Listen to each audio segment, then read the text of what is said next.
Lectura fácil. Está en directo. Bueno, esperamos un par de minutillos, ¿vale? Y para entrar en España se puede enviar un dinero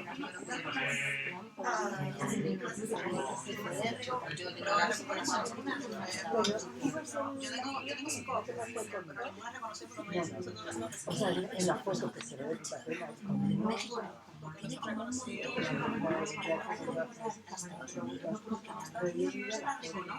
Yo no puedo ir a mi casa y allí como está en Cuba en una situación controlando como malo y también ya pero por ejemplo mi abuela se queda con tu sí porque imagino que tendrías que ver con las vacunas yo con gente con mi abuela contagiados por 90 años con las dos primeras vacunas y con las 3 vacunas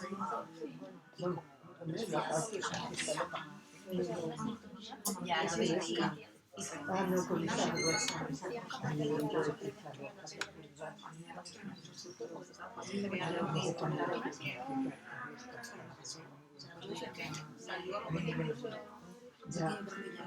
yo creo que ambas yo no sé si pero es verdad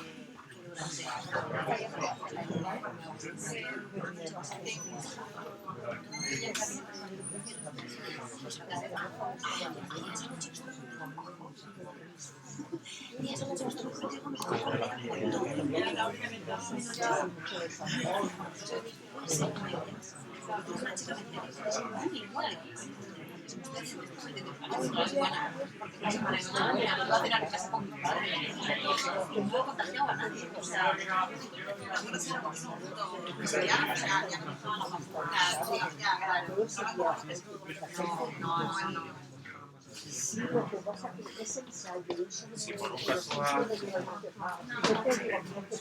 sí, mira todo esto.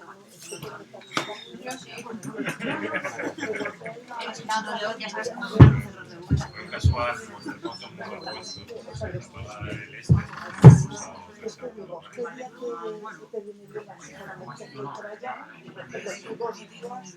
La ramposa se enciende. Así que es lo vuestro.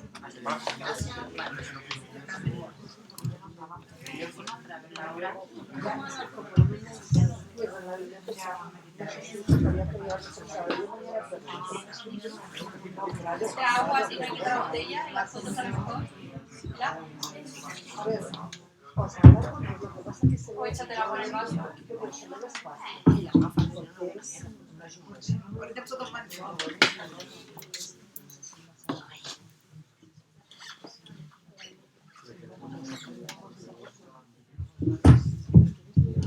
Bueno, buenas tardes a todos y a todas por haber venido a la presentación de esta novela de La tiranía de las moscas de Eliane Vilar. Eliane Vilar, ¿lo he dicho bien? Elaine, joder, otra vez, ¿ves? Te lo dije que iba a liarla y ves, la lío, ¿no? Al final lo digo y la lío. Bueno, yo voy a trazar unas pequeñas líneas a propósito de la novela y luego ambas vamos a hacer un conversatorio.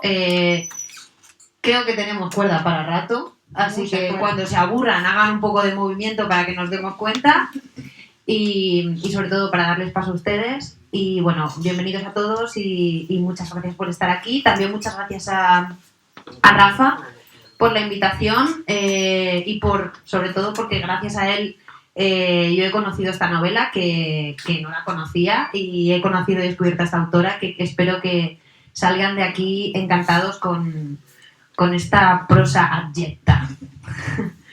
Bueno, para mí es un gusto presentarles a la escritora Eliane Vilar Madruga en esta tarde primaveral. Quizá esta dictadura del verano, en la tiranía de las moscas, no nos resulte tan extraña a los que vivimos en esta ciudad del casi invierno permanente. Narradora, dramaturga, poeta, sé por un pajarito que viene su próximo poemario y siento aludir así al pajarito, pues la palabra ya no suena igual tras leerla en la boca del padre de la familia. y que ha sido premiada nacional e internacionalmente. De hecho, la novela que presentamos esta tarde-noche, Los lapsos temporales tampoco existen en la tiranía de las moscas, consiguió el premio Cálamo al mejor libro del año 2021. Y como descubrirán al acercarse a esta prosa, sobre todo es una autora que sabe amasar el lenguaje, extraer el lirismo y jugar con todos sus matices, voces, texturas, sonidos y turbaciones. Y es que no puedo evitar en esta presentación que esta presentación se intercepte con la voz de Cassandra, primogénita y semilla del mal, pues esta se infiltra inevitablemente, se pega del mismo modo que se adhieren los zumbidos de las moscas, el gagueo del padre o la lengua inquisidora y aséptica de la madre.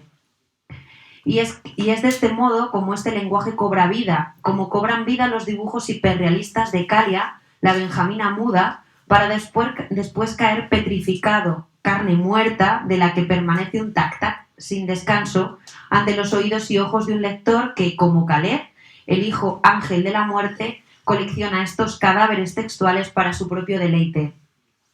Disculpen este cameo de personajes, pero sin ellos no podría esbozar unas líneas en torno a la pretendida epopeya shakespeariana de Cassandra, y es que ante todo una novela de personajes.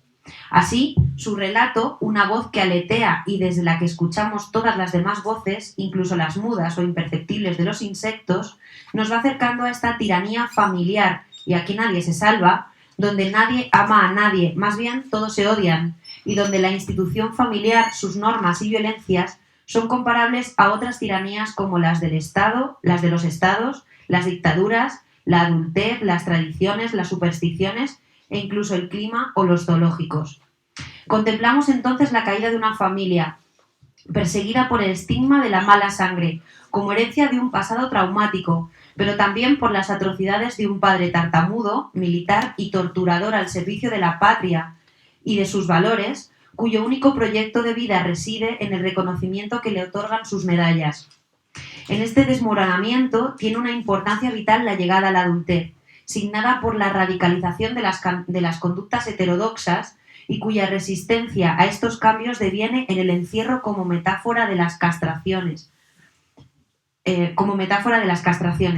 si hablamos de tragedias, de teatro, de familias y de encierros, no podemos obviar a Bernarda Alba, imponiendo así un laboratorio paralelo y tan opresor como el régimen del exterior que intenta sin suerte adiestrar las vidas de los vástagos adolescentes. Se percibe entonces en la novela de Vilar una consideración de la familia como espacio de violencia, no ajeno a otra genealogía de la perversión doméstica, como la retratada en otras novelas de autoras contemporáneas como Nefando o Mandíbula de Mónica Ojeda, o del aislamiento devastador presente en la familia disfuncional de La azotea de Fernanda Trías, que plantean las porosidades y trampas de este pilar cultural. Familia esta de disidentes sexuales, de madres desamorosas, de adolescentes encogehombros y de niñas genios, describe la voz de Cassandra.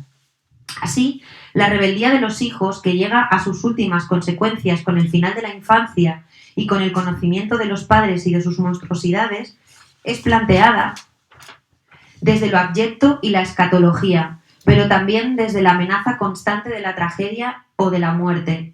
Educados en un ambiente sin cariño, donde se les confiere el papel de mera descendencia y perpetuidad de las tradiciones y convertidos en mierda desde el gagueo del padre, dimensión donde el discurso de Cassandra evidencia uno de sus lados más mordaces, como Cassandra, Cacaleb y Cacalia, los tres hermanos se transforman en victimarios, dispuestos a imponer su propia dictadura de la venganza. No por casualidad, Cristina Morales, editora de este libro, lo relaciona en su prólogo con una tradición de literatura antiadultista, en la que la etapa es percibida como el final del como el final de las libertades y la ocultación del deseo a través de la imposición y del miedo, el sistema adultocéntrico que nos gobierna, en sus palabras. Así estos hijos, que crecen como crecen los hijos de los culpables, apunta Cassandra, van a mostrar también la crueldad de la infancia, sus caprichos llevados al extremo, como la fascinación de Cassandra por los objetos, que derivará en una práctica sexual heterodoxa, la atracción por lo descompuesto, por la carne muerta en Caleb, convertido en un artista de lo abyecto, o la indiferencia más salvaje de Calia, cuya frialdad ante su familia solo se percibe en sus dibujos de los espantos animales. Y asimismo la importancia del sexo en la novela, no solo como elemento demonizador, pues el deseo por los objetos desembocará en la doble tragedia, la caída del padre, el despojo de su posición y privilegios por parte del general, que desencadena la de los demás miembros de la familia, su encierro y la pérdida de la cordura, sino también como artífice de la liberación en la epopeya, ya que será el deseo sexual de Casandra el encargado de instar a la venganza de los hermanos. Así, mientras que la primogénita emplea sus orgasmos como demostración de su victoria, el sexo también es plasmado como mero mecanismo funcional, carta de presentación del padre al comienzo del noviazgo, o como anhelo incumplido y limitado en la madre o desterrado en Caleb. Y es desde esta angustia del hijo deseante de su prima desaparecida donde la violencia del padre es desenmascarada, dejando a la vista no solo su lado criminal, sino también cobarde. Sin embargo, será la violencia ejercida por el insecto imperante, la mosca, aquella que consiga desestabilizar la dictadura familiar. De ahí entonces el juego que establece la novela hacia dos formas de poder, la que coarta, la que restringe y dispone los cuerpos de los hijos, como subraya Casandra, o la del zumbido, la que trae los repiqueos de las torturas y atrocidades. La tiranía de las moscas nos plantea así un retrato de la decadencia, donde el espacio y la familia se llenan de putrefacción, una fábula sin legado moralista, pero que nos conmina a repensar los beneficios de nuestras convenciones y nuestros pactos sociales. Y ahora te toca a ti. Bueno, primero muchísimas gracias a todos por acompañarme acá y por abrirme las puertas de este precioso lugar, y a ti, bueno, por la lectura maravillosa crítica que has hecho, y nada, podemos conversar un poco. Me hablabas sobre el lenguaje. Sí, de hecho, lo primero que quería preguntarte, un poco también en torno a la primera de las líneas y de las cuestiones que he señalado, tiene que ver con el lenguaje. Y el lenguaje, aparte de que hay muchas diferencias de lenguaje en la novela, y además vemos una evolución también de la niña a adulta en su manera de hablar en la novela. No es la misma niña que comienza contando, de hecho creo que es una de las partes que me gustaría que leyeras, el comienzo de la novela también, cómo ve a sus hermanos, ¿no? No es la misma niña, decía, que comienza la novela con la niña que termina la novela, y hay una constante, un constante, sobre todo, visión de lo abyecto, ¿no? Que está desde una primera abyección en la infancia hasta a su radicalización en las conductas que finalmente terminan atravesando tanto el lenguaje como la vida de la protagonista, ¿no? Entonces, yo tenía interés en preguntarte por ese lenguaje abyecto, en cómo está conseguido, en cómo se va produciendo ese lenguaje, y cómo, por ejemplo, también está ahí, pues yo te señalaba pues, a Virgilio Piñera, ¿no? Que también abre un poco la novela. Bueno, primero el lenguaje es mi gran obsesión como escritora. Creo que hay pocos escritores que no se obsesionen con el lenguaje. Lo mío ya viene siendo una obsesión casi patológica, porque además vengo del mundo del teatro, del mundo de la dramaturgia, donde saber identificar a los personajes y que estos personajes tengan una identidad discursiva, tal y como tienen una identidad racial, una identidad genérica. ¿Se oye o se ha apagado? ¿Sí? Ah, perdón. Sí, qué bueno. Un lugar en el espacio, pues deben también tener una identidad desde el punto de vista del discurso, ¿no?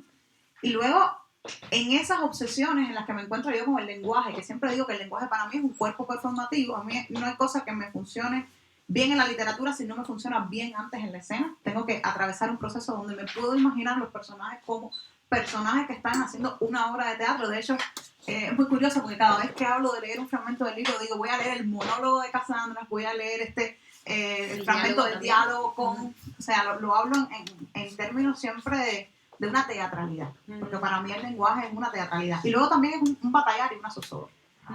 Y de hecho son escenas. Son escenas, sí. La novela podría totalmente verse como una acumulación de escenas que están totalmente desparramadas, ¿no? Vistas por tres personajes. Vamos, que en otras palabras yo trato de venderles una obra de teatro en formato de novela, ¿no? Porque sé que la gente no lee teatro y lee narrativo. Entonces, bueno, mi intento es venderles una obra de teatro y hacérselas pasar gato por liebre de manera de una novela, y con un poquito de suerte que esa novela les ayude a ilustrarse una obra de teatro en su mente, que pueda que pueda correr. Y luego, lo abyecto del lenguaje, ¿no? A mí la principal preocupación que tengo con el lenguaje, y lo primero que me parece abyecto desde el lenguaje, es tratar de yo, como adulta, simular el lenguaje de un niño. Digo, no es mayor abyección, o sea, por más que yo quiera, y aquí hay otro punto de zozobra y otro giro de interés en mi trabajo, por más que yo quiera hablar como un adolescente, yo no soy adolescente. Aquí hay un ejercicio de ficcionalidad mayúscula. Por más que yo quiera colocarme en el cuerpo, porque siempre pienso, como te decía, en cuerpos en movimiento, en el cuerpo y en la identidad de un adolescente, lo que más puedo hacer es un giro de mi memoria, un intento de ese volver la máquina del tiempo atrás y recordar cómo habla un adolescente, porque Casandra tampoco es la adolescente que fui yo hace unos ya bastante 15, 18 años atrás. El tiempo pasa volando. Y ahí está el primer acto de abyección del lenguaje. Simular, tratar de simular de que utilizo un lenguaje infante y que el lector, de nuevo tratando de pasar gato por liebre, note lo menos posible esas costuras que siempre se encuentran. Fue una novela que desde el punto de vista del lenguaje, cuando la estaba creando, todo el tiempo volvía hacia atrás. Y eso es raro en mi escritura. Trato de escribir siempre las obras de un golpe, pero en esta obra en específico me cuidaba mucho de que no se notara el artificio, o de intentar que no se notara el artificio, de intentar investir mi lenguaje del cuerpo del lenguaje de esos chicos. Y luego el resto es también un poco jugar con la idea de lo lúdico que el lenguaje puede ser. El lenguaje es una herramienta para reírnos muchas veces de las desgracias que nos acontecen. Esto es una novela que tiene mucho de desgracia. Es una novela que es una parodia de una tragedia griega de los Atridas, se podría decir, que la estamos llevando a un contexto más marginalizado, más radicalizado, más sexualizado, más abyecto desde ese punto de vista, como lo estás diciendo. O sea, ¿cómo serían los Atridas, esos famosos griegos que venimos leyendo en las tragedias canónicas, si vivieran en el aquí y en el ahora, bajo un asfixiante calor, rodeados de moscas? O sea, conservarían toda esa dignidad tan griega, tan clásica, tan histórica, tan canónica, o se convertirían en unas especies abyectas de los personajes que alguna vez fueron. Entonces, un poco la tiranía de las moscas, y ahora lo estoy pensando así, me voy reformulando a la medida que lo voy diciendo y reflexionando a la vez, es como una reescritura de los Atridas, en una clave, vamos a decir, con mucho más calor, con mucha más eyección, con muchos más zumbidos, incorporando pues todo aquello que yo siento que desde el lenguaje me era incómodo. Utilizar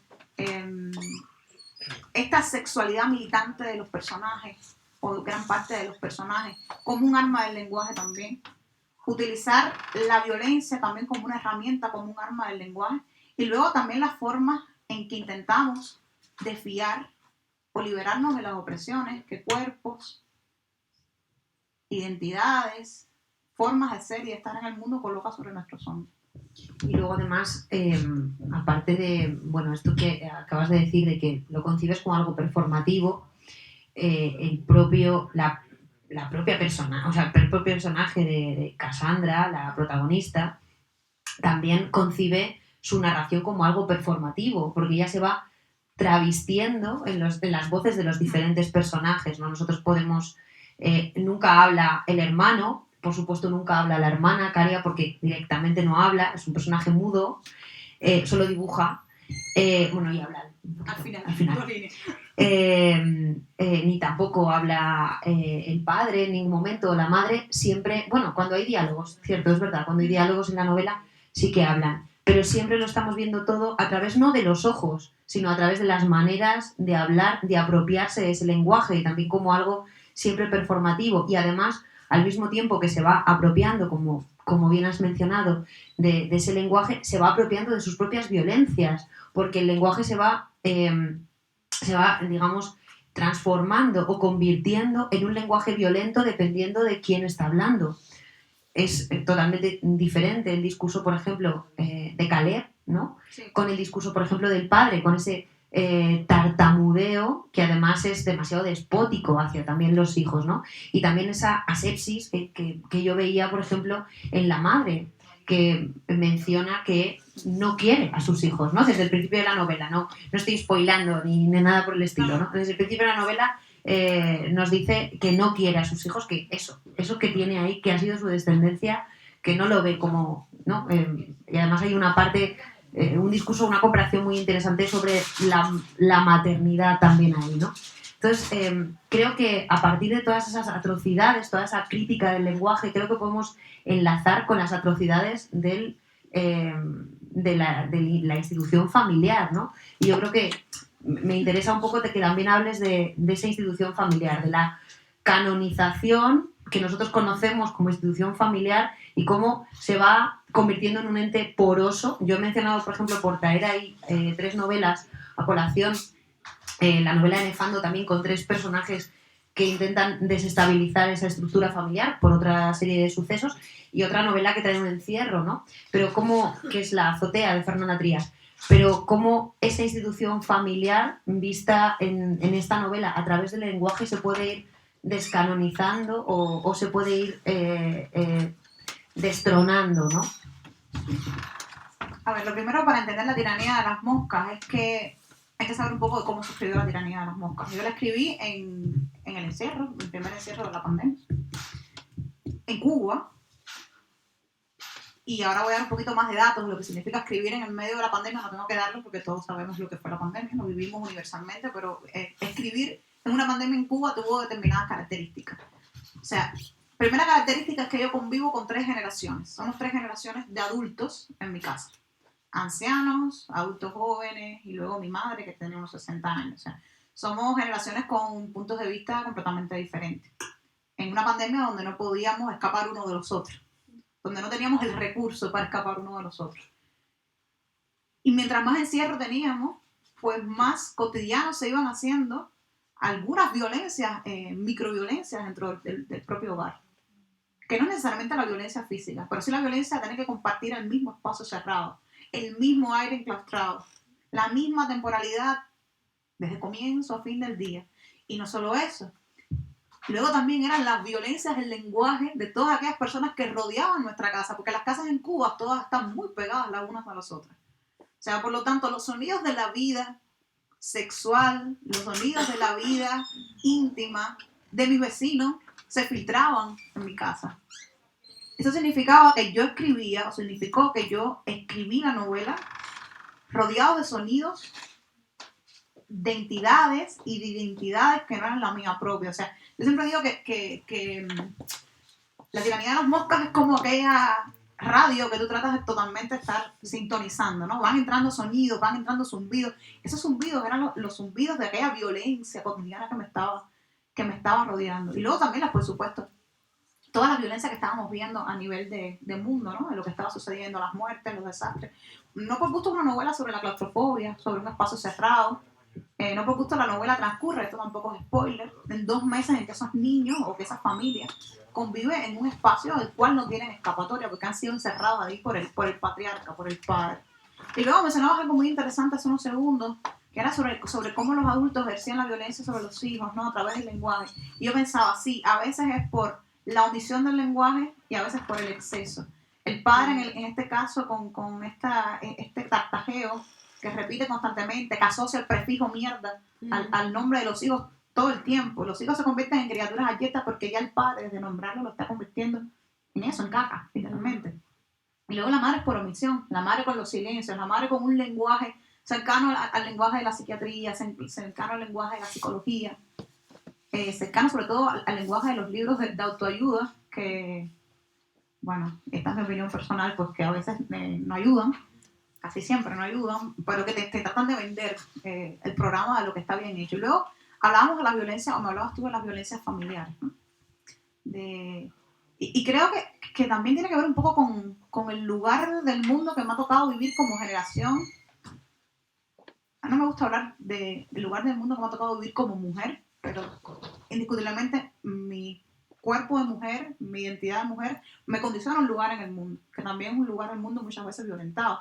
Por lo tanto, desde mi espacio, como cuerpo físico, como espiritualidad, y además, por supuesto, como persona y como generación, pues convivo con una serie de autoras, fundamentalmente latinoamericanas, y bueno, de todo el mundo en realidad, que estamos abordando el tema de la familia, pero ya no viendo a la familia como ese espacio sacrosanto, como ese espacio casi sacro, casi intocable, en que la hemos colocado en ese pedestal donde supuestamente no llega polvo, no llega mácula, no llega mierda. pues a mi generación, son de escritores a las cuales yo pretendo o quiero formar parte, porque me interesa, pues nos ha tocado abrir las puertas de esa casa metafórica donde esos temas eran intocables, ¿no? Y bajar el tema familia de ese pedestal y enseñar que en realidad sí está cubierto de cagaditas de mosca, ¿no? Y que aquellos silencios de las generaciones anteriores no era más que el gesto, un gesto muy performativo y muy teatral, de levantar el tapete y echar un poco la basura para que el vecino no la notara y cubrir, ¿no? Pero el acto de levantar el tapete y guardar la basura no significaba que la basura no estuviera, sino que estaba oculta. Pero la basura seguía ahí. Pues mi generación es todo lo contrario. Mi generación hace lucir la basura. Venga, aquí está la basura, la sacamos, vamos a ver qué tal y cómo podemos relacionarnos con ella. Más allá del acto peyorativo de descubrir que hay mierda en casa, ¿no? ¿Qué vamos a hacer con esto? ¿Cómo vamos a transformar esta materia fecal en algo que sea bueno o que sea sanador? Porque yo pienso que el arte es sanador de alguna manera. ¿Cómo vamos a transformar mierda en arte? Esa pregunta se lo hacían los grandes artistas de la vanguardia a comienzos del siglo XX y todavía no la estamos haciendo nosotros a comienzos del siglo XXI. Entonces, ese es un poco el intento también de la novela, ¿no? O sea, vamos a dar voz a todos estos temas que nos son incómodos. Vamos a decir las cosas que otras generaciones no pudieron o no quisieron decir y vamos a enfrentar al lector, que siempre es un lector activo, por lo menos así yo considero los lectores, con su realidad y con la realidad de los otros, y vamos a ver de qué manera podemos entre todos hacer de la mierda. Y esto yo creo que me da un poco también de pie para preguntarte antes de que leas algo también, sí. Que quiero hacer una pausa en el medio que creo que tienen que escucharte. Me interesa también que por este tema de estas dictaduras familiares, tengo una habilidad para separar cosas a la par. De estas dictaduras familiares o de esta parte de la que nunca se ha hablado, ¿no? De la familia, también creo que es importante en la novela, y Cassandra lo repite de manera reiterativa, el tema del amor. ¿Cómo pueden ver estos personajes el tema del amor y de los afectos? ¿Cómo les afecta el tema del amor? Bueno, partiendo que estos chicos, bueno, es que todos en esta familia parten de la carencia del amor, ¿no? De un espacio donde el amor en apariencia no existe. Son hijos que no son amados por sus padres, padres que no aman a sus hijos, padres que no se aman unos a los otros, y donde el amor o la apariencia del amor se convierte en una moneda de cambio que a veces sirve para traicionar a la familia, que a veces sirve para traicionarse unos a los otros, y en realidad es como un valor agregado, pero comercial. Es como se ve. Y como una obsesión también un poco, por ejemplo en Cassandra, ¿no? Claro, porque si no lo tienes te obsesionas con tenerlo.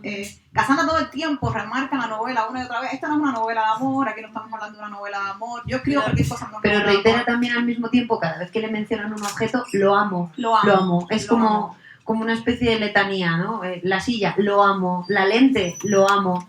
El puente, por supuesto, cada vez va más, ¿no? El objeto de su amor. Y luego también cómo esta hija se enfrenta al hecho de que de sus padres no reina amor, y de que ellos han sido totalmente, ella le dice todo el tiempo, le dice a la madre que ellos han sido engendrados no se sabe cómo, porque entre ellos no ha mediado amor. Entre ellos el sexo se ha convertido en una moneda de cambio y de poder. A mí me interesa mucho, tanto como el amor, el tema de la sexualidad y el amor como moneda de cambio. Creo que a veces son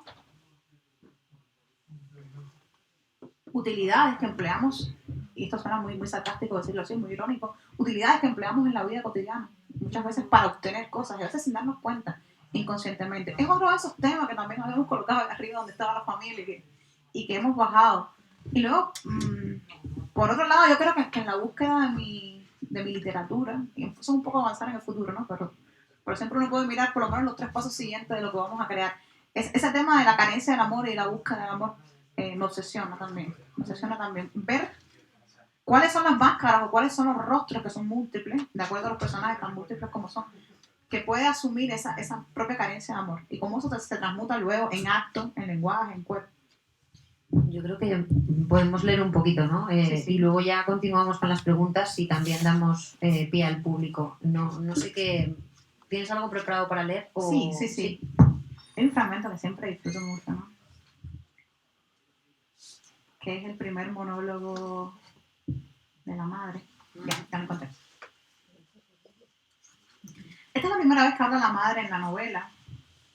Y dice así: hay que ser muy hembra para tener hijos sin pedir una epidural. Parirlos a gritos y nunca estar del todo segura de que te han quitado un órgano o te han sacado un bebé de las entrañas. Esa incertidumbre amaina así con el tiempo, cuando el bebé crece, te retribuye las ojeras, las estrías, las tetas caídas ya sin esperanza, la piel colgante, el desgarro vaginal, los puntos externos e internos, la violencia de los obstetras que metieron mano y arrancaron sangre de tu sangre y carne de tu carne. Todo ese dolor, toda esa agonía acaba así de una vez cuando tu hijo empieza a sonreír y descubre tus ojos y te hace sentir importante. Más que eso, te hace sentir que eres para alguien la única criatura en la galaxia que se puede homologar con el principio divino, con la teoría de las cuerdas o el Big Bang. Hay que ser muy hembra para parir, pero hay que ser más hembra para llegar a la conclusión de que nunca tendrás nada de lo que las otras madres conocen desde las primeras horas, desde los primeros días, desde los primeros meses. Y no lo tendrás porque los 3 hijos que has traído al mundo no solo se hicieron caca dentro de ti, lo que mal llaman sufrimiento fetal, pero que en realidad no es otra cosa que alegría fecal, un embarrado paulatino del interior de la madre, antigua casa de los fetos por la más inmunda de la sustancia. No lo tendrás porque tus 3 hijos no solo eran cabezones, bebés enormes que obligaron a que te ampliaran la episiotomía 2 veces, e incluso uno de ellos se atrevió a más, vino de nalgas. No lo tendrás porque tus 3 hijos son 3 hijos de puta. Y eso no indica que seas una mala madre. Lo has intentado todo, incluso quererlos, que a la larga era lo más difícil, aunque no fueran particularmente lindos ni inteligentes, ni quedaran bien en las fotos, ni fueran el resultado de un amor de película. Al verlos llegar al mundo te lo prometiste: los voy a amar, me va a dar trabajo, pero aprenderé, porque ahora estos hijos son míos y ellos me enseñarán lo que es el amor en su esencia más pura. No el amor a la política, ni a las medallas, no el amor al líder bigotes, no el amor a la tierra donde nacimos y que defenderemos hasta el último hombre, como dictan las consignas, no el amor al país, a esa entelequia sin ojos ni cara de bebé, y aunque el aprendizaje será difícil y largo, ellos estarán a mi lado y yo seré el mundo para alguien. Pero claro, estabas equivocado. Bueno, voy a continuar con otra de las cuestiones que creo que además se ha mencionado también en este monólogo que has leído, que es el tema de, bueno, el general Bigotes, el tema del país, el tema del amor al país y el tema de, por supuesto, ese amor al país en un estado dictatorial, porque realmente ellos, bueno, de hecho lo podemos ver, ¿no?, desde la portada de la novela con esta referencia, ¿no?, al militar, y además dentro de la novela contando esas escenas de tortura que solo se desvelan hacia el final de la novela, pero que podemos intuir desde el principio por, digamos, los privilegios que tiene esa familia cuando el padre va con sus medallas, ¿no?, que aparece desde el principio en ese zoológico, que también es una jaula, que también es una cárcel y también es una dictadura, ¿no? Entonces, bueno, quería preguntarte por esto, por el tema del país, de los estados, de esta cuestión que propones en la novela. Ese es otro tema que me obsesiona desde las últimas 3 novelas y creo que va a ser tema también de la próxima que empezaré a escribir cuando llegue a Cuba después de esta gira. Y luego me interesa mucho la figura del dictador, que por supuesto también es un tema político. Cuando la novela no era novela, ni era idea, ni era texto, ni era personaje, ni era nada, era yo en Toronto viendo un documental sobre las esposas de los dictadores, que en realidad era cómo es un dictador en el ámbito doméstico, ¿no? O sea, ¿qué es este hombre más allá de sus medallas? ¿Qué es este hombre más allá de ese europeo del poder que exhibe, del hombre que levanta la mano y abre todas las puertas de todos los lugares posibles dentro de un país, ¿no? ¿En qué se convierte este hombre todopoderoso, omnipresente, omnisapiente, padre de la patria, una vez que las puertas de un hogar se cierran y se queda solas con su familia? ¿Qué es en ese ámbito privado? Y Y siempre digo, bueno, qué bueno sería si tuviéramos ese superpoder, si fuéramos superhéroes y pudiéramos mirar a través de la endija de la puerta, ¿no? Y asomarnos y ver. Los escritores siempre somos así, creo que los lectores también son de la misma manera. En Cuba hay una palabra para eso que es chismoso, somos muy chismosos, queremos saberlo todo. No soportamos un no por respuesta, o sea, queremos ver más allá. Pero qué interesante sería poder ver detrás de esas puertas tan salvaguardadas de los estratos de poder y de las figuras de poder, cómo son, ¿no? Porque a veces como también subimos un pedestal, no necesariamente el sacro, pero a esas figuras políticas y no imaginamos que esa persona pues defeca como el resto de nosotros, o hace el amor, o tiene un orgasmo, tiene una eyaculación precoz, o simplemente golpea a sus hijos, o es un buen padre. O sea, ¿cómo imaginamos a un dictador? Un padre que golpea a sus hijos, un padre que es bueno, a su mujer. Lo imaginamos eyaculador precoz, o lo imaginamos, no sé, son como preguntas así que todo el tiempo me obsesionaba, y ahí me doy cuenta que ahí nació en esa noche de desvelo en Toronto, Canadá, la idea de la obra, y empecé a obsesionarme con la idea del dictador y a estudiar, a leer, a investigar, casi 4 años de investigación que se fueron depositando ahí como sedimentaciones del tiempo, de la lluvia, esas ideas que tenía, y que bueno, luego se concretó en este libro cuando Cristina Morales me invita para la colección de Barrett. Y luego porque creo que a veces no es tan diferente la idea de las dictaduras que se establecen en un país, de puertas hacia afuera, como las dictaduras que pueden establecerse en un lugar, de puertas hacia adentro. Sean estas dictaduras patriarcales o matriarcales. No creo que tampoco una dictadora mujer sería mejor que un dictador hombre. No creo no creo edulcorar tanto las cosas, ¿no? Pero que siempre me ha interesado ese aspecto de tratar de imaginar, ¿no? Lo que no se ve. Y luego creo que es la novela que esa ha sido mi novela política por antonomasia, quizás en la que he profundizado más en esos temas que me estaban obsesionando. Siempre digo que la novela trata de establecer ese equilibrio, a veces es complicado, ¿no? Pero bueno, es un intento de ver la casa como un país y también el camino de vuelta, ¿no? El país como una casa, lo micro, lo macro, lo macro, lo micro. O sea, cómo todo se puede condensar dentro de un mismo espacio, y que todos aquellos cuerpos sometidos, porque en definitiva todos somos cuerpos de todos y cada uno de nosotros, hasta aquellos que creemos que no somos sometidos en alguna instancia, o en el trabajo, o en nuestro país, o en nuestra familia, o por nuestros hijos, o por nuestros padres. O sea, tenemos siempre como esa carga del sometimiento, ¿no? Y constantemente estamos teniendo que tratar de definirnos desde ese acto de ser sometidos o no dejarnos someter.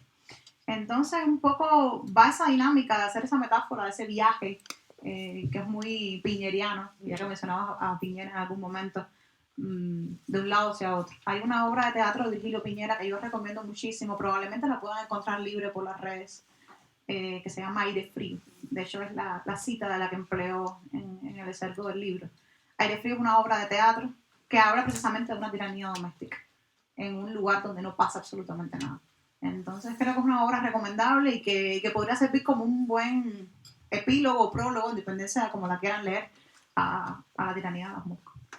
Y además como ese dictador es convertido en alguien tiranizado también, ¿no? Por supuesto, ¿no? Por estos 3 hijos que bueno, yo ahora me gustaría preguntarte por los hijos, pero también, sobre todo, por la función de los animales dentro de la novela, que yo creo que es básica desde el arranque, ¿no? Desde el comienzo.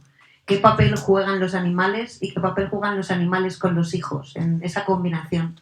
No, primero, déjame un detallito que se me había olvidado y que me vino a la mente ahora cuando lo dijiste, ¿no? Que hay 2 tiranos en la obra, ¿no? Primero está el tirano del país, que es el líder bigote, supuestamente el hombre sin defectos, el que todos temen, y luego está el padre de estos chicos, que es el tirano de caricatura, ¿no? Primero tajea todo el tiempo, emula al líder bigote, se copia el bigotico para lucir como él incluso dentro de su casa. O sea, un poco ver el tirano, la caricatura del tirano, y cómo a su vez el tirano es una caricatura de otro ser humano, ¿no? O sea, porque todos somos caricaturas de alguien, de cierta manera. Y luego el papel de los animales, ¿no? Ay, los animales. ¿Qué puedo decirte? Que haciendo un viaje por mi obra, me doy cuenta que los animales están en todos los lados y que a veces son presencias más o menos constantes en el trabajo que hago, desde la poesía, el teatro, la narrativa. Hoy mismo estaba editando un libro con Inés, mi editora de Libero, Y El luego, pajarito es otro el animal.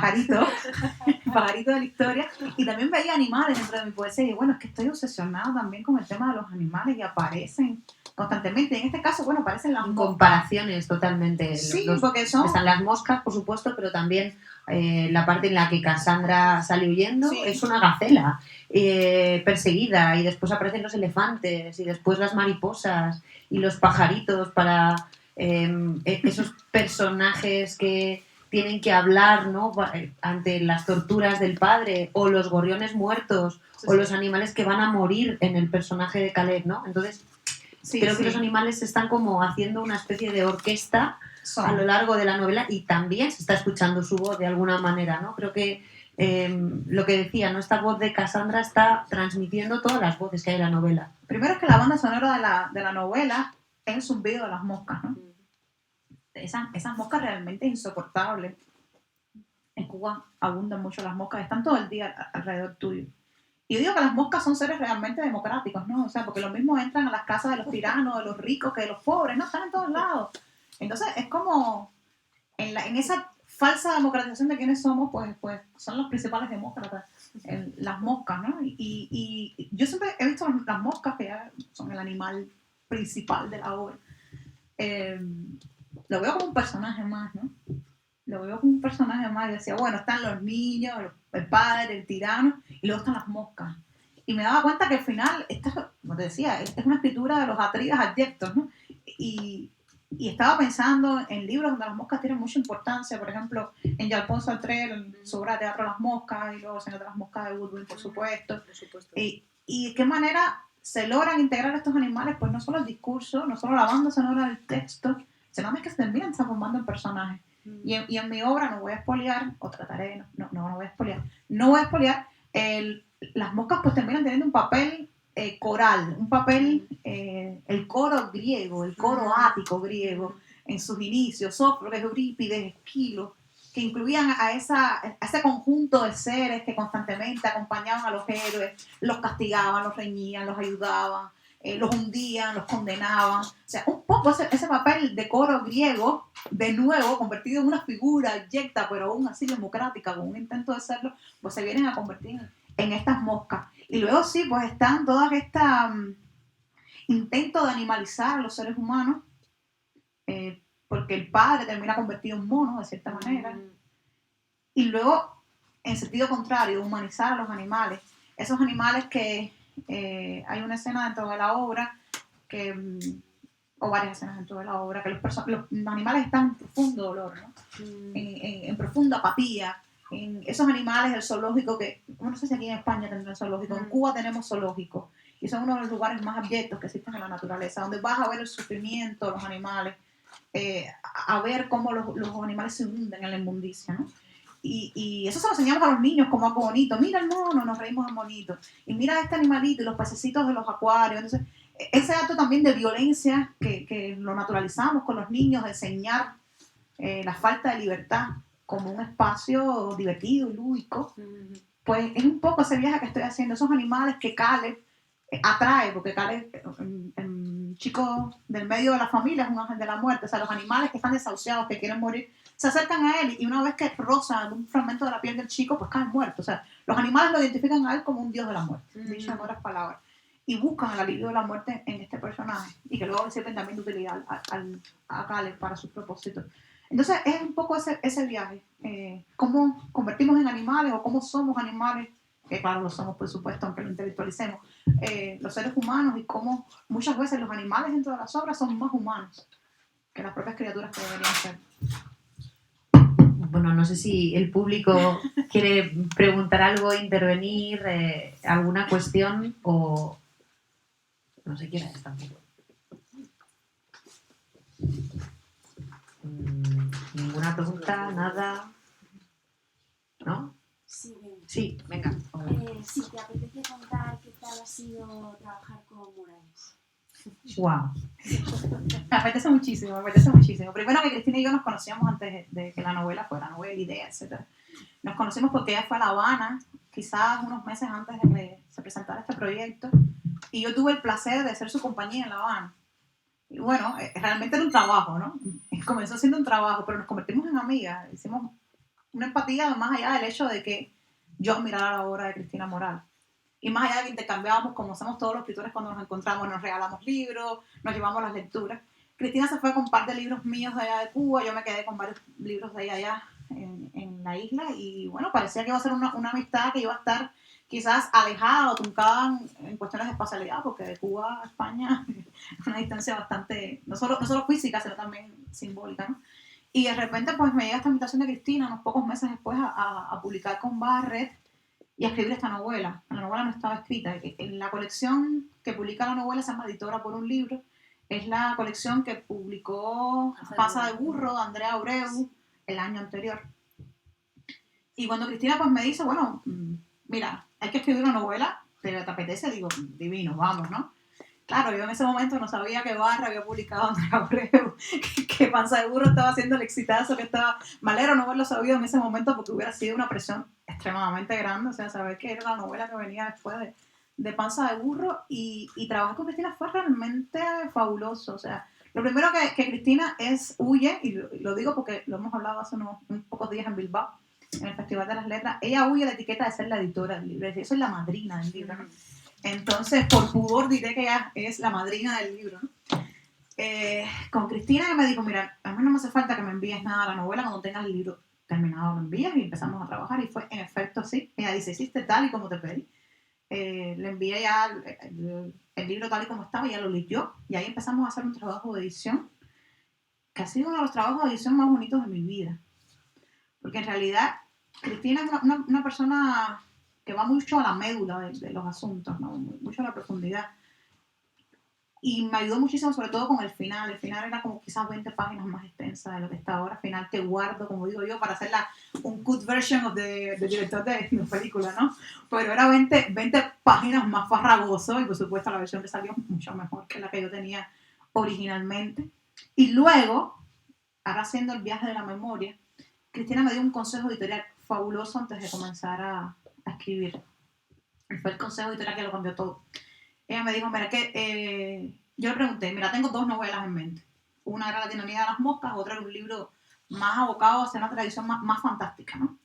Ella me dijo, mira, vamos a escribir este libro que es un poco más realista. ¿Por qué? Porque te va a abrir las puertas a un nuevo tipo de público y a través a otras posibilidades en tu escritura. Mira, para mí era un desafío, porque yo siempre trato de escribir realista y no puedo, me sale fantástico, no sé si es mi naturaleza o va por ahí, pero fue una manera de sacarme de mi zona de confort. Me ayudó muchísimo a salir de mi zona de confort, me abrió las puertas a un montón de lectores nuevos, a un montón de posibilidades también de trabajo, y yo creo que con independencia de que ese trabajo último con el libro haya sido fabuloso, ese consejo, ese momento de trabajo de mesa, como diríamos las personas del mundo del teatro, cambió todo lo que podía haber sido, incluso mi carrera, te puedo decir que mi carrera incluso. Y de hecho, bueno, hay un momento en que los personajes de la novela quieren intentar volver a ese lado realista y dicen, ¿y si lo soñamos todos? ¿Y si no es verdad lo que vimos, ¿no? Bueno, yo también quería hacerte una pregunta a propósito de algo que dice Cristina Morales precisamente en ese prólogo o en ese comienzo, ¿no? de la novela, y es esa referencia que ella hace a tu carrera como narradora o novelista de narrativa juvenil e infantil, ¿no? Y de hecho es muy curioso como ella dice, ojalá a mí me hubieran dado este libro en mi juventud y se hubiera convertido en una especie de manual o de fábula, ¿no? Como también está hablando de ella. Entonces quiero preguntarte un poco también por esos proyectos futuros, ¿no? Con cómo esta novela ha podido marcar quizá un cambio en esos proyectos futuros, y cómo a lo mejor vas a publicar poesía muy brevemente, o sea, muy rápidamente en este mes, en el mes que viene. Ya estaba yo adelantándolo, hubiera sido muy bueno haberlo tenido también ahora.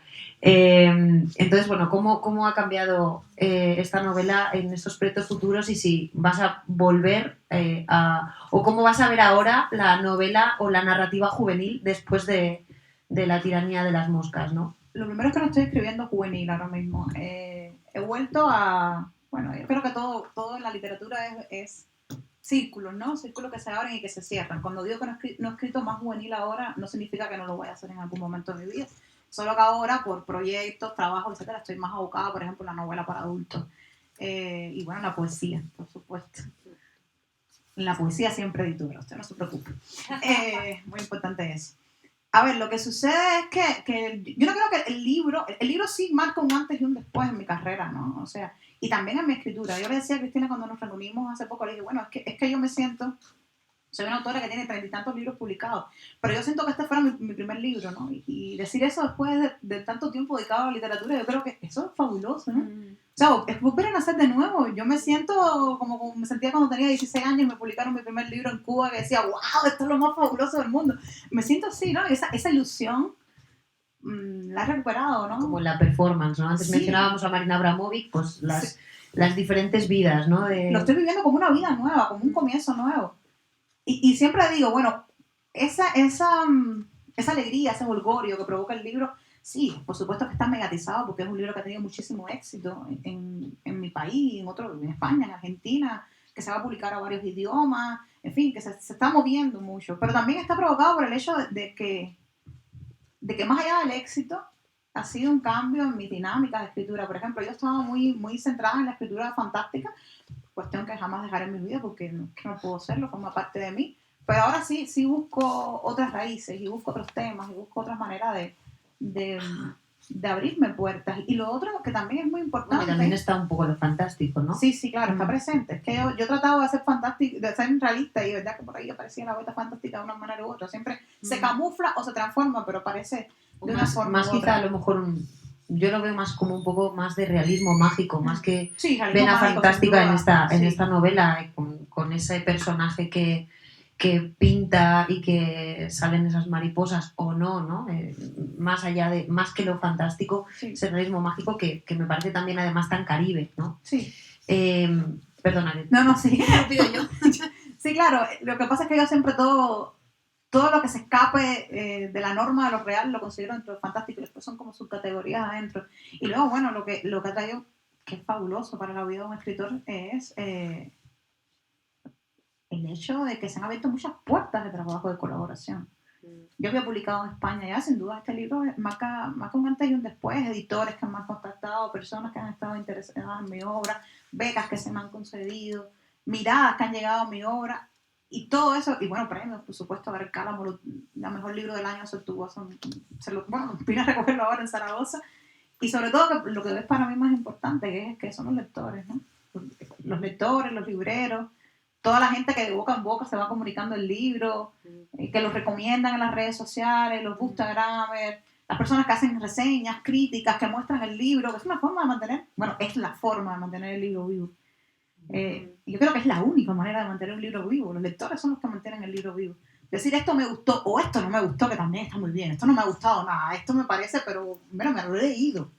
Y sé que existe alguien de esta manera que está escribiendo. Igual estoy dando una visualidad al libro, lo estoy enseñando. Yo digo que los lectores han sido los que han hecho todo el trabajo duro. Todo el trabajo duro con respecto a la tiranía de las moscas. Y todas esas puertas que viniendo yo a una realidad como la que vengo, caribeña, latinoamericana, cubana, son puertas que cuestan mucho trabajo abrir. Yo creo que en todos lados cuestan trabajo abrir las puertas, pero en el caso mío es como a veces las puertas son puertas medievales, grandes, que parecen piedra y uno las empuja y cuesta que se ante ahora, ¿no? Entonces ahora, bueno, se han abierto con facilidad. Y qué bueno que se hayan abierto así, que por primera vez en mi vida no cueste tanto tener que empujarlo. Yo creo que todos mis otros libros pues se ven sustentados y felices con el nacimiento de este hermano mosquita o esta hermana mosquita. Y seguirá habiendo moscas, seguro que sí. Gracias, ojalá que sí. Bueno, no sé si hay alguna intervención más del público. Si me permiten, yo quiero aprovechar, porque es que Adelante. yo estoy acá y bueno, estoy pensando siempre en mis colegas cubanos, porque bueno, se conocen los cubanos, Padura, Cortázar, Dios mío, qué sé yo, Padura, La Avellaneda, los grandes clásicos de mi país, pero luego los contemporáneos parece como si no se hubiera escrito desde aquellos tiempos hasta ahora, ¿no? Entonces quería aprovechar y también recomendar este libro. Yo escribí la nota de Contracubierta, es una colega mía, Elizabeth Reynosa Aliaga, Boca Ciega. Es un librazo de poesía, lo publicó Libero. Vale muchísimo la pena.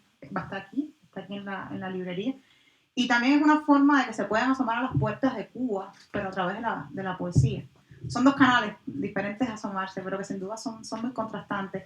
Así que los que puedan llevarse el libro, me haría muy feliz. Y si no, pues recuerden el nombre, Elizabeth Reynosa Aliaga, que sin duda va a ser una autora que también les va a dar mucho apetito por seguir conociendo qué se produce en Cuba, fuera de sus fronteras, porque Cuba no es solo la isla en la cual vivimos algunos, sino la Cuba esa imaginada que está en diferentes lugares del mundo, incluida aquí España. Así nada, un pequeño, ¿cómo se dice? Impas para también mencionar algunos colegas. Y ahora cuando ella venga a presentar su libro, tendrá que pasarse la pelota y presentar el libro de poesía en Libero también. Sabes que los cubanos hacemos mucho eso, ¿no? O sea, que somos como carreras de relevo, nos vamos ayudando, hey, venga, nos vamos pasando la batuta constantemente. Lo hacemos. Sí. Yo me traigo a Elizabeth también, que hable de ti, hacemos un... Estaría muy guay. Además es una autora que quiero mucho. Yo creo que podemos cerrar aquí, pero a mí me gustaría que leyeras alguna cosa más, a otro monólogo, otro diálogo, para cerrar y terminar esta tarde, porque yo creo que si no hay ninguna pregunta más, que creo que no. Este es un monólogo, un fragmento del monólogo de Cassandra, cuando Cassandra ha descubierto que está enamorada de un puente, ¿no? De una puente, porque es una esencia femenina. Y va todo el tiempo, camina 8 cuadras hasta donde está su puente y se acuesta sobre ella, la abraza. Se frota contra el puente. Ahora les voy a hablar de amor y literatura. Shakespeare conocía todos estos asuntos mejor que yo. Mejor que nadie en el mundo, a decir verdad, porque cuando Julieta se asomó al balcón no contemplaba a Romeo, sino que presionaba su cuerpo contra el ya mencionado objeto de piedra caliza. Presionaba su cuerpo para recibir todo el amor y el deseo, un amor de cal veronesa, más eterno que cualquier otra forma de cariño que un Romeo cualquiera pudiera haber brindado. Solo hay que leer entre líneas la dramaturgia isabelina, ¿ok? Solo hay que leer entre líneas a Shakespeare para entender la pasión de Julieta por los objetos de su amor. No lo digo yo, que me llamo Cassandra y que vivo en el calor de este verano sin fin. Lo dijo Shakespeare, que escribía mejor y más bonito. A diferencia de Julieta, mi objeto del amor está lejos, aunque no demasiado. Una caminata espacial nos separa, las medallas de papá nos separan, la paranoia nos separa, y también el abuelo Bigotes. Papá imagina miles de formas en las que la venganza del abuelo Bigotes se consuma, y entre tanto yo respiro el aire caliente. Tal parece como si en ese aire viajara un beso de mi amada, un beso oxidado que me pide escape, que vuele, que corra hasta ella. Sé que mi objeto del amor me espera con su deseo tan eterno como el de la tragedia veronesa. Así que me siento heroína, me siento Julieta, oh daga viene llora, esta es tu vaina. Las puertas de casa están cerradas todo el tiempo, pero las ventanas, oh daga viene llora, no. Las ventanas del segundo piso son una opción, súper. Casi me siento la heroína de una película romántica. Un paso tras otro, alero, con cuidado, salto. Esta es tu vaina, descansa aquí. Y corro 8 cuadras, línea recta, norte, sin mirar atrás, ni pensar en el abuelo Bigotes, sino en el hecho de que pronto voy a besarla. El óxido en los labios, el óxido en los labios, el óxido en mi oxígeno. Muchas gracias.